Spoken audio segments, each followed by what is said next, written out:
Герой 6 войн. Сегодня из жизни ушел генерал армии Махмуд Гареев. Ему было 96 лет. Добровольцем ушел в рабоче-крестьянскую Красную армию, а в 18 лет уже командовал батальоном.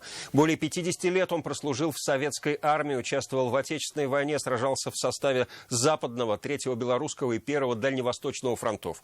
Кроме того, воевал в советско-японской и афганской войнах. Махмуд Гареев 20 лет возглавлял Академию военных наук. Военачальник написал 2 десятка книг, сотни научных работ и статей на тему оборонной мощи страны. Стал доктором военных и исторических наук. Вся его жизнь была посвящена служению своей стране и укреплению боеспособности армии. Он был активным и последовательным защитником исторической правды о Великой Отечественной войне, внес огромный вклад в дело патриотического воспитания молодежи. Невероятная энергия, упорство в достижении поставленной цели, преданность идеалам и любовь к своей стране снискали Махмуду Гарееву заслуженный авторитет как в России, так и за ее пределами. Светлая память о Махмуте Ахметовиче, человеке уникальной судьбы, навсегда сохранится в наших сердцах, говорится в некрологе, подписанном Рустамом Миннихановым, Ментимиром Шаймиевым, Фаридом Мухамедшиным, Алексеем Песошиным, Азгатом Сафаровым и другими официальными лицами.